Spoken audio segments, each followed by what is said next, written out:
উত্তরের বোরোর জমিতে তীব্র তাপদাহেও মাঠ জুড়ে ধান আর ধান। সেচে খরচ বেশি হলেও ফলনে খুশি কৃষক। সব ঠিক থাকলে চলতি মৌসুমে প্রায় 10,000 কোটি টাকার চাল উৎপাদনের আশা করছে কৃষি বিভাগ। রংপুর থেকে জুয়েল আহমেদের রিপোর্ট।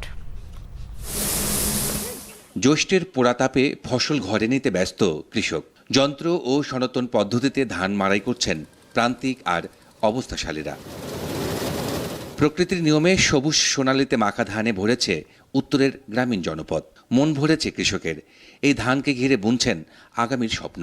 এবছর রোগবালাই না হলেও তীব্র তাপদাহে সেচ ও সারে খরচ বেড়েছে। তাই দাম নিয়ে শঙ্কায়, ফসলের ন্যায্য দাম না পেলে কপাল পুড়বে তাদের। হ্যাঁ, আগামীতে মনে করেন এই ধান বিক্রি করব, নিজে বাঁচবো, বাচ্চা কাচ্চাদের লেখাপড়া শিখাবো। বড় ধানের যে ফসলটা দেখছি, ফসল ঠিক আছে, কিন্তু পোকামাকড় এবার ইয়াটা কম আছে আর কি। মাজারা পোকাতে ধরে ওটা একটু কম আছে, মাছ কাটারও একটু কম আছে। ফসল যেটা হয়েছে মোটামুটি কম বেশি হয়েছে, যদি সেই জন্য ঘর করায় আর কি, তাতে দুই এক কিছুটা পাবো। দাম যদি পাই তাহলে দাম পাইলে যেটুকু হয়েছে লস হবে না, কিন্তু দামটা যদি আমরা না পাই তাহলে লস কৃষকের একেবারে পুরোপুরি লস।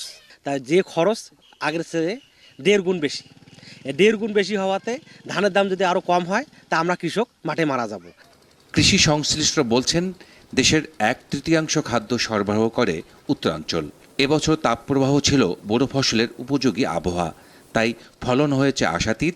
চাষও হয়েছে লক্ষ্যমাত্রার চেয়ে বেশি জমিতে।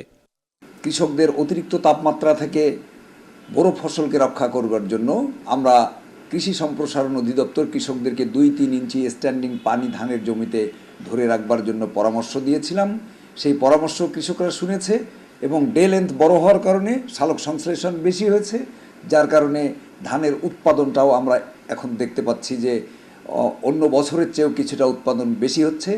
কৃষি অঞ্চলে 5 জেলায় লক্ষ্যমাত্রার যে 5,08,000 হেক্টরে বোরো চাষ হয়েছে, এর উৎপাদন ধরা হয়েছে 22,60,000 টন চাল।